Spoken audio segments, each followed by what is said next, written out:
امریکہ کا most populated city Los Angeles اس وقت آگ کی لپیٹ میں ہے۔ اس کو سینٹر آف ہالی ووڈ بھی کہا جاتا ہے اور دنیا کی تمام تر رنگینیوں کا مرکز ہے۔ 20,000 ایکڑ کا ایریا اس وقت جل کر راکھ ہو چکا ہے اور اس کے علاوہ 10,000 گھر اب تک جل چکے ہیں۔ آگ لگنے کی کیا وجوہات ہیں؟ کیا امریکہ کی گورنمنٹ اب تک یہ وجوہات تلاش کر چکی ہیں اور کیا اب تک قابو پا چکی ہیں اس کے اوپر؟ وہ کہتے ہیں نا کہ اگر کوئی بھی مصیبت میں ہو، اگر ہم اس مصیبت زدہ کا ساتھ نہیں دے سکتے تو کم از کم اس کا افسوس ضرور کرنا چاہیے۔ یہی سپر پاور امریکہ جب ہمارے جتنے بھی مسلمان ممالک تھے، برما اور اس کے علاوہ فلسطین پر ظلم ہو رہا تھا، افغانستان پر بھی انہوں نے بہت ساری بمباری کی، تب تمام ان کے آفیشلز بھی خاموش تھے، لیکن اب ان کے پاس دنیا کی تمام تر سہولیات اور آسائشوں کے ہونے کے باوجود بھی اب تک آگ پر قابو نہیں پا سکے۔ السلام علیکم جی، میرا نام ہے ذیشان حسین اور آپ دیکھ رہے ہیں ہمارا یوٹیوب چینل۔ امریکہ کا جو سب سے بڑا آبادی والا شہر ہے لاس اینجلس، اس میں بہت ساری ہالی ووڈ سیلیبریٹیز بھی رہتی ہیں اور دنیا کی تمام تر رنگینیوں کا یہ مرکز ہے۔ اس میں اب تک آگ لگنے کی وجہ سے بہت بڑا نقصان ہو چکا ہے۔ سوشل میڈیا پر بھی بہت ساری ویڈیوز جو ہے وہ وائرل ہو رہی ہیں، جس میں آپ اندازہ کر سکیں گے کہ کتنی بھیانک آگ جو ہے وہ اس وقت لاس اینجلس میں لگی ہوئی ہے، جس سے بہت سارا نقصان USA کو ہو چکا ہے۔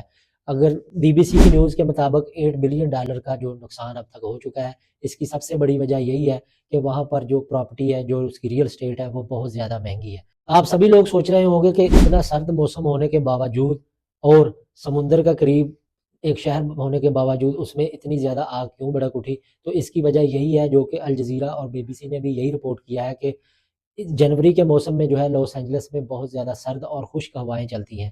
منگل والے دن صبح 10 بجے جو ہے وہ لاس اینجلس کی ایک اسٹریٹ سے آگ لگی اور اتنی بھڑکی کہ اب تک اس پر قابو نہیں پایا جا رہا۔ پیسیفک اوشن کے جو بیچ ہے اس میں جو صحرا ہے، وہ بھی جب اتنی تیز ہوا چلتی ہے تو صحرا ہوا کے ساتھ مل کر نمی کو کم کرتی ہے، اور اگر کہیں بھی آگ لگتی ہے جنگل میں تو وہ جو ہے اتنی زیادہ بھڑک اٹھتی ہے کہ وہ ہوا کے ذریعے ایک جگہ سے دوسری جگہ جانا اس کے لیے کوئی مشکل نہیں ہوتا۔ یہ بھی رپورٹ کیا گیا ہے کہ منگل والے دن صبح 10 بجے جو ہے 10 بجے یا صبح کے قریب 160 کلومیٹر فی گھنٹہ کی رفتار سے وہ ہوائیں چلی، جس کی وجہ سے آگ اتنی زیادہ تیز پھیلتی چلی گئی۔ آپ سکرین پر یہ ویڈیوز بھی دیکھ سکتے ہیں جس سے آپ کو اندازہ ہوگا کہ 160 کلومیٹر فی گھنٹہ کی رفتار سے چلنے والی تیز اور خشک ہوائیں جنہوں نے آگ کو بھڑکانے میں اور مدد کی، اور ایک طرف اتنا سرد ویدر اور اوپر سے جو ہے وہ خشک موئسچرائز کی کمی تھی، جن ہواؤں میں نمی کی کمی تھی، وہ ہوائیں چلی جس سے آگ جو ہے وہ تیزی سے پھیلتی چلی گئی اور اب تک اس پر قابو نہیں پایا جا رہا۔ الجزیرہ کی رپورٹ کے مطابق USA کے جو فائر فائٹرز ہیں وہ الارمنگ سچویشن میں ہیں اور اب تک 1,60,000 لوگوں کو وہاں سے نکالا جا چکا ہے۔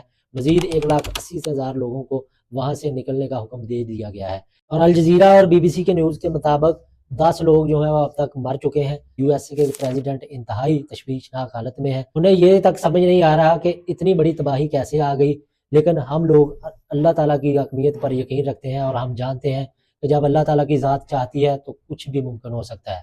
امید کرتا ہوں کہ آج کا ویلاگ بھی آپ کو پسند آیا ہوگا۔ ہمارے چینل کو ضرور سبسکرائب کر لیں اور آنے والی ہر ویڈیو دیکھتے رہیں، اپنا فیڈ بیک بھی دیتے رہیں۔